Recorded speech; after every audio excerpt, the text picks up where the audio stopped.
Greetings from the World Ethanol Biofuels Conference in Brussels. I'm joined by Andrea Kent from Greenfield Global. How are you doing, Andrea? Really great. Thanks so much for having me. Sure. So you're from Canada. I thought we'd talk a little bit about Canada's policies. If you look at Canada's clean fuel standard, what's the level of opportunity that presents for the biofuels industry? Absolutely. I think, it's an exciting time to consider the Canadian policy landscape. We have a national dialogue on carbon pricing right now. We have some jurisdictions that are looking at increasing their regional policies. And then we have this really ambitious national clean fuel standard. So it's seeking to reduce emissions across all of industry. And I think that that's really the point of differentiation. We're not just looking at transportation, which is, of course, a huge, tricky sector to decarbonize, but we're really looking across all of industry as a whole. So it's ambitious, and I think that, where there's great opportunity, there's great challenges, but the success really can be in the details. So I think what you're looking at Canada is seeking to accelerate decarbonizing transportation, building off that momentum, carrying it over into the industrial sector, and really creating a viable low carbon market in the process. So it has to attack consumer behavior, it has to change that, it has to come up with a new economy that's going to kind of incentivize and support that transition to low carbon fuels across all sectors. And then of course too, I think that there's a real component of global leadership that a lot of people in Canada are proud of right now for biting all of this off. You don't want to lose progress to date though. And a lot of positive reductions in GHG emissions have already come out of transportation because of biofuels mandates. So the challenge, the other side of the coin, is how do you continue to get those reliable and grow those reliable reductions from transportation biofuels without compromising the longer term? Challenges specific to Canada, would you say? Or?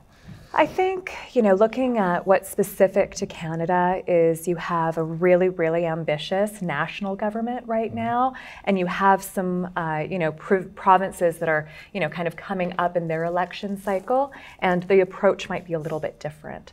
I think that what everybody wants to do is create jobs while they decarbonize, not deindustrialize. So looking at the Canadian challenges, it's going to be how do these regulations end up being a complement and kind of a mosaic across the country and not a patchwork, because that's not going to work for consumers or producers, whether you're a fossil fuel producer or you're an ethanol producer. And that's kind of where the policy challenges are really focused right now. And you've said it's not all about road transportation, but road transportation is definitely a big part. Could you say a little bit more about where you see road transportation in Canada heading in, say, the next 10 years, what it will look like then? I think a lot of people would agree with me here that 10 years down the road, pun intended, it needs to be a mix. Right? So I think you're absolutely going to see an increase in liquid transportation fuels that are lower carbon. I think you're going to see that on road transportation. You're going to have to see it in heavy duty. There's aviation and other modes that are especially difficult to decarbonize. All of those have to be addressed. I think you're going to see electrification. I think that it's not either or. And, the real kind of delicate dance that has to be done with industry and with governments right now is that there is no silver bullet. You can't be too fixated on a particular pathway or compliance mechanism or even a mode. You really have to look at it in its entirety, and you have to find ways that the most practical and immediate things like biofuels and ethanol can be accelerated while we wait for those longer term solutions like electrification to come online.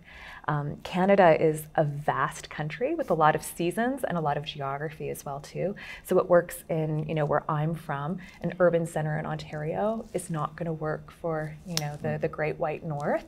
So those are the other considerations that have to come in. So we've talked a lot about the big picture. Could you maybe explain for me where Greenfield Global fits into this, and particularly about your co-product strategy, how important that is for your business model?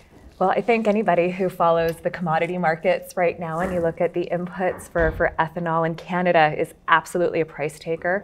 When it comes to ethanol production is riding the margins right now, and they're very thin.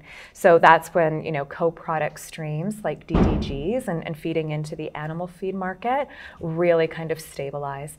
And that allows you to kind of ride those peaks and valleys that you'll see in the market for ethanol.